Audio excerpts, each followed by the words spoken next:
Yo, what is good, Knicks Nation? Welcome back to Knicks Media. This is Richie. In this video, I'm going to give you guys my recap to the New York Knicks victory over the LA Lakers. We are now on a 3-game winning streak, and we are officially over 500. Tonight, we got a great game from our all-star Julius Randle, and we take care of business of the injured Los Angeles Lakers, the same Lakers team that just blew out the Brooklyn Nets without LeBron James and Anthony Davis. Just want to throw that out there. But before I hop into this video, if you guys are new to Knicks Media, do not forget to hit that subscribe button. If you guys want to check me out over on Instagram and Twitter, you guys know where to find me at nyknicks_media. And if you guys enjoyed the video, please do not forget to thumbs it up. With that being said, let's jump right into the video. So let's talk about the overall consensus of this game. I feel like we were in control from the beginning. This was a game where we won with defense. We forced so many turnovers late in the game. We completely locked them down throughout the entire game. We held them to what? 96 total points. Let's see, how many turnovers did we have?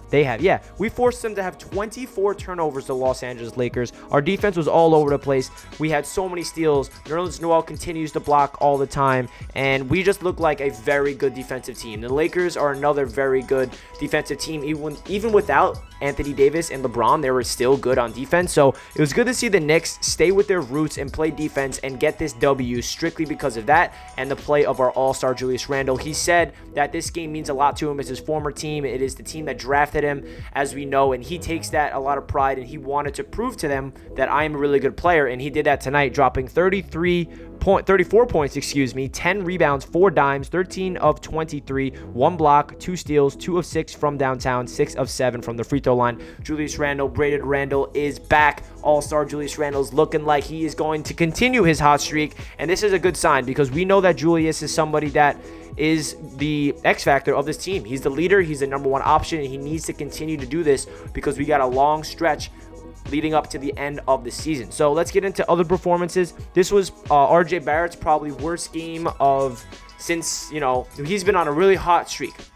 I don't know for how long. For a couple weeks now, RJ Barrett's been killing it. This is definitely the first game where he looked a little rattled. He did not shoot well tonight. He shot 2 of 11 from the field, only 7 points, 3 dimes, 3 rebounds, and had 2 steals and a block. So at least he showed up on the defensive end. But yeah, RJ Barrett didn't really show up tonight. He did have a plus-minus of a plus 18, so he was doing his thing on the court, but his shots weren't falling. He did not have his three-pointer tonight. He was 0 for 4, and this is going to happen. I'm not worried, obviously, for a 20-year-old sophomore to have the stretch that he was on. He was destined to have a little game like this because you can't expect him to shoot over 50% from 3 in a span of 10 games forever. Am I right? So I'm not too concerned. But one player who had a very good game tonight who deserves a lot of credit is Elfrid Payton. Elfrid Payton had 27 minutes with 20 points, 2 assists, 3 rebounds, an efficient 9 of 12 from the field with a steal, and 2 of 4 from the free throw line. And this is the craziest stat. Elfrid Payton had a plus-minus of a plus 27.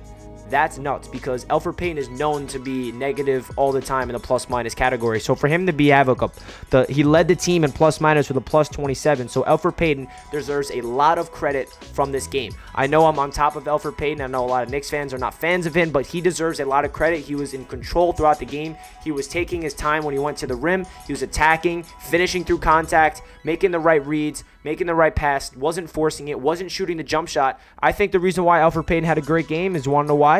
He shot the three-pointer 0 times. That's what Elfrid Payton needs to do if he wants to be consistent, is he needs to attack the rim because that's what he's good at. That's his bread and butter. He just has a knack to get to the rim, and we all knew that Elfrid Payton can finish through contact, but at times it seems like he settles for jump shots too many times. Sometimes he has tunnel vision, but tonight we definitely saw a great performance from Elfrid Payton. Another good performance from Nerlens Noel. 6 points, 9 boards, 2 assists, 2 blocks, and 4 steals. He's our defensive anchor. He's the guy that's filling in for Mitchell Robinson. Great to see him perform. And off the bench, Taj Gibson had a very good game. 8 points, 10 rebounds, 3 of 5, 3 blocks, 2 steals. Our defense was all over the place tonight. Everybody had their own individual performances defensively, but as a team, we looked so good. Switching, trapping, communicating, locking them down, forcing turnovers, protecting the rim, protecting the three-point line. This was one of the most impressive defensive games I've seen from the Knicks this season. And off the bench, Emmanuel Quickley was good with 5 points. Nothing too crazy from him. We didn't really need a lot from IQ tonight. And 14 points from D Rose. He continues to be that spark off the bench we need offensively. 14 points, 5 of 9 from the field with a block shot, which is pretty emphatic. And yeah, that's really it for the individual performances. The guys that really stepped up was Julius Randle, Elfrid Payton. Reggie Bullock, he did his thing as well, 12 points. with 3 3-pointers of his own, and Alec Burks didn't do anything at all, actually, 2 points. So this was a Julius Randle game and the Elfrid Payton game with the New York Knicks defense. Tom Thibodeau deserves a lot of credit for just having these guys ready every single night. We're coming off a back-to-back, a win against the Toronto Raptors last night, and we know that we were a little gassed, and there was no sign of fatigue. We went and took care of business against a Lakers team that, like I said earlier, they're injured. They don't have their 2 superstars, but this is a team that just beat the Brooklyn Nets with Kevin Durant and Kyrie Irving. So obviously they're still a good team without without LeBron and AD, and we did our job tonight, got the W. We're over 500, and we got a tough schedule coming up, and we are taking care of business. We're on a 3-game win streak, guys. That's huge. So that really does it for this recap. I hope you guys enjoyed this. This is a quicker recap because there's not really too much else I think I have to say. So I would love to hear what you guys have to say down below in the comment section. I feel like I went over everything. You know, RJ Barrett, he did not have a great game tonight, but that's okay. That's going to happen because everybody has bad games here and there. Even Julius Randle had some nights where he looked awful, but it's okay. RJ Barrett, I think he's going to, continue to get better throughout the season, bounce back. We've seen this. RJ Barrett struggled earlier in the year, and here we are today when he's coming off a stretch of shooting like 59% from 3 in the last 10 or so games. So not concerned about RJ. Julius Randle, just one more quick thing about him. Great to see him back on track in that all-star ways because we need him to be a 30-plus point, not every night, but it's good to see him drop 34 on his former team in the Los Angeles Lakers. So that does it for this video. Hope you guys are having a fantastic day. Stay tuned for more Knicks content. Let's go Knicks. Peace out, guys.